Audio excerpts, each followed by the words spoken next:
Однажды, холодным осенним утром, мужчина по имени Джеймс, отец-одиночка, шел по пустынной улице маленького прибрежного города. Он держал за руку свою маленькую дочь Элли. Жизнь била его нещадно. После смерти жены он остался один с ребенком, без стабильной работы и почти без средств к существованию. У него в кармане осталась всего одна монета. Ее он берег на горячее какао для Элли, чтобы хоть немного согреть ее в это промозглое утро.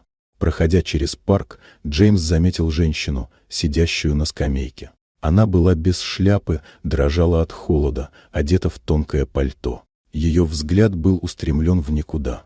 Несмотря на свое тяжелое положение, Джеймс почувствовал к ней жалость. Он подошел, осторожно вложил свою последнюю монету в ее ладонь и просто кивнул, без слов, без объяснений. Затем он взял Элли за руку и ушел прочь, не оборачиваясь.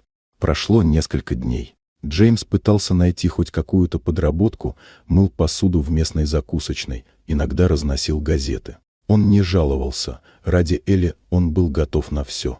Однажды вечером, когда он возвращался домой, к его дому подъехала машина. Из нее вышла женщина в элегантном пальто. Это была та самая незнакомка из парка, но теперь она выглядела иначе, уверенно, спокойно, благородно.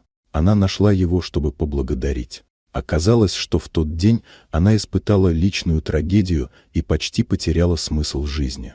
Маленький жест Джеймса стал для нее точкой опоры. Он показал ей, что даже в мире боли есть доброта.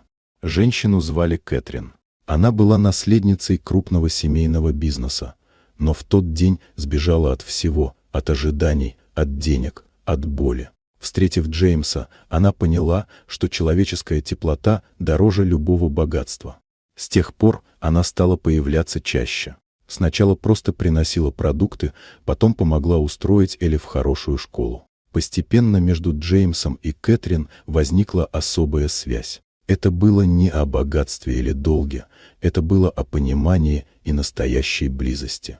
Через год они поженились. На свадьбе Элли бросала лепестки роз, смеясь от счастья. Дом Джеймса наполнился светом, теплом и надеждой, той самой, которую он однажды отдал другому человеку вместе со своей последней монетой.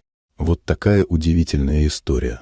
Дорогие друзья, если вам понравилось видео, поставьте лайк, а также подписывайтесь на канал, впереди еще много интересного.